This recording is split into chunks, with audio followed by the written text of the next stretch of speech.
Ayan. So, ang National Expenditure Program for 2025 ay 6.352 trillion. So, ito po yung mga breakdown.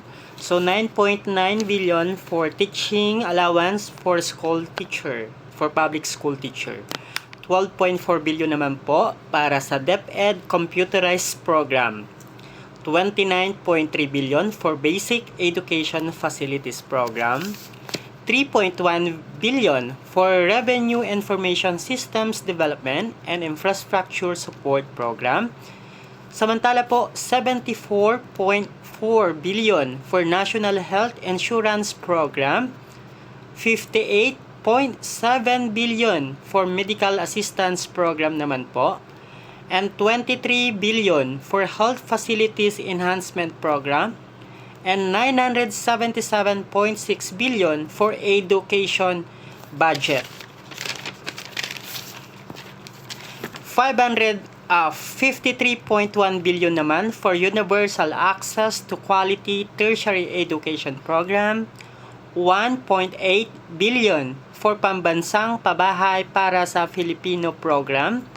3.0 billion for expanded implementation of the Centenarian Act, 114.2 billion for Pantawid Pangkabuhayan para sa Pamilyang Pilipino o the 4-Piece Program, 1.9 billion for Food Stamp Program, 31.4 billion for National Rice Program, 23.2 billion for Farm to Market Road Program, 2.4 billion for National High Value Crops Development Program, 36.8 billion for Livelihood and Employment, 18.7 billion for TESDA, 14.1 billion for TUPAD Program, 830 million for MSME Development Program,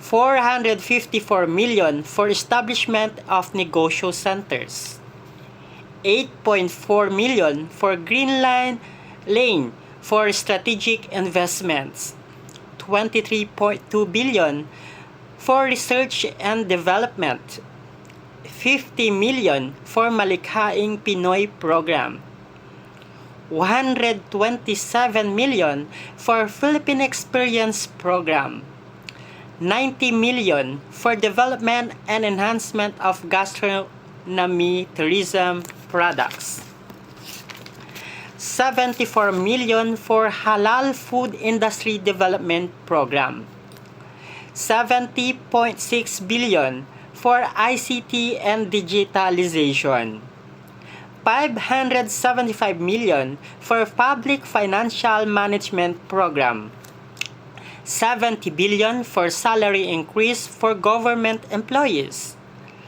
9.6 billion for additional healthcare benefits for government employees, 15 billion for national and local elections, 11.6 billion for 2025 barangay and SK elections for 2025. 204.4 billion for land, air, and naval forces defense program. 50 billion for revised AFP modernization. 1.507 trillion for BBM infrastructure program. 900 billion for DPWH, 180.9 billion for Department of Transportation, 1.020 trillion for climate change mitigation and adaptation, 1 billion for support and assistance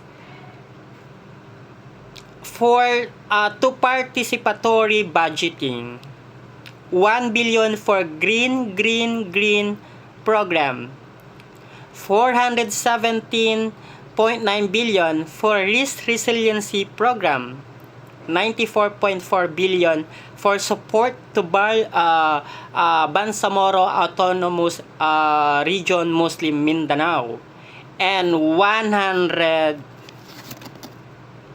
what do you call this, 1.035 trillion for NTA share of LGUs. So yan po yung mga allocation ng 6.352 trillion na aaprubahan ng Senado at Kamara po, no. So yan po, binasa po natin yung breakdown kung saan po mapupunta yung mga expenditure ng government for 2020-25. Thank you po. Maraming salamat po sa panunood ng Lakay Regam Bulletin.